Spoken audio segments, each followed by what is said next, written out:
here is a robotic lawnmower from YARDCARE. It's their V100, an entry-level robotic lawnmower. If you have a small lawn, this is really what it's catered for. Let's go ahead and take it out of the box, show you what you get, and then I'll get it up and running. We'll see if it actually works. Let's check this out.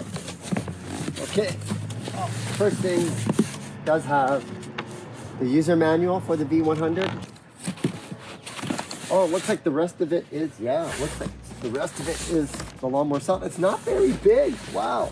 I do have a robotic lawnmower for years, and this is a nice small size. I kind of like it. Take it out of the bag first. Okay. It's got a little bit of a weight to it. Before I put this away.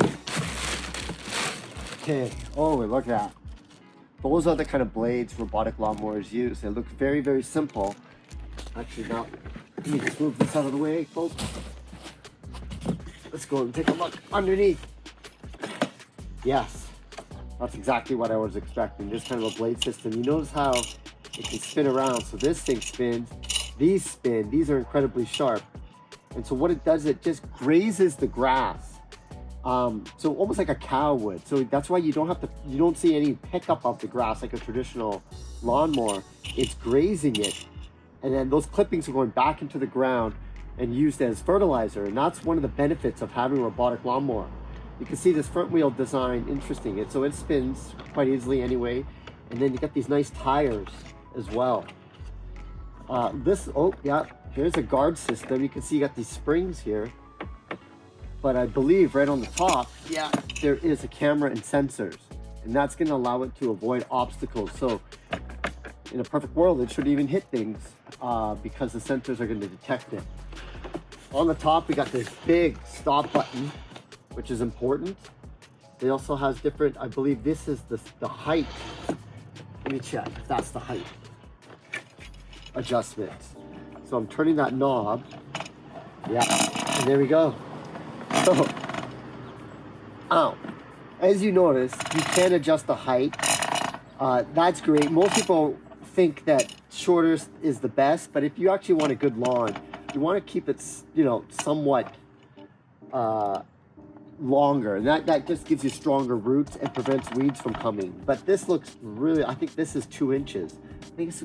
I'll get the exact dimensions a little bit later, but to start, my tip is, we'll look at the ranges here, okay? It goes 60 down to 20.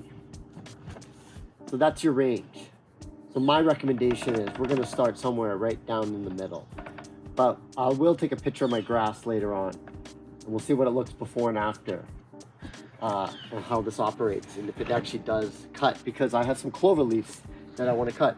Wow, so that's those two. Here is the charging station. So it doesn't have a base station per se. It looks like there's a battery inside of it. There we go. Look at that. So very standard 4,000 milliamp battery pack, 18 volt lithium ion. This is actually not that bad. It's convenient. You don't need a charging station. You can charge this indoors. Leave your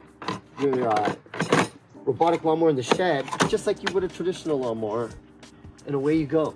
So now that we have the V100 out of the box, I'm just taking a quick look at the manual on the operations.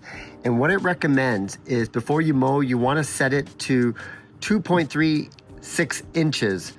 That's what we go by inches here in North America, in both Canada and US, or that's 60 millimeters. And then you adjust it to the desired height when the whole lawn is relatively flat.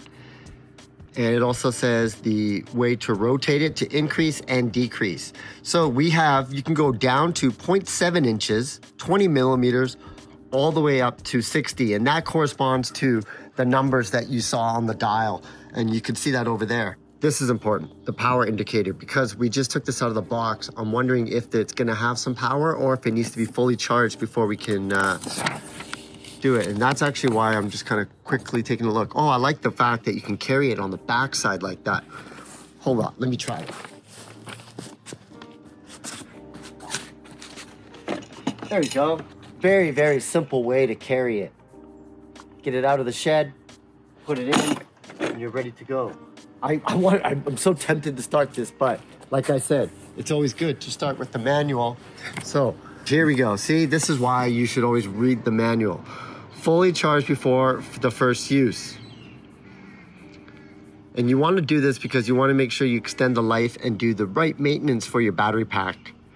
Otherwise, you could compromise the life of it. So once it's green, looks like we're really good to go. Approximately 2 hours fully charged. Looks like I'm gonna have to take a break, folks. Maybe have some coffee, charge this up, and then we're gonna give it a go on my lawn, and I'll show you before and after.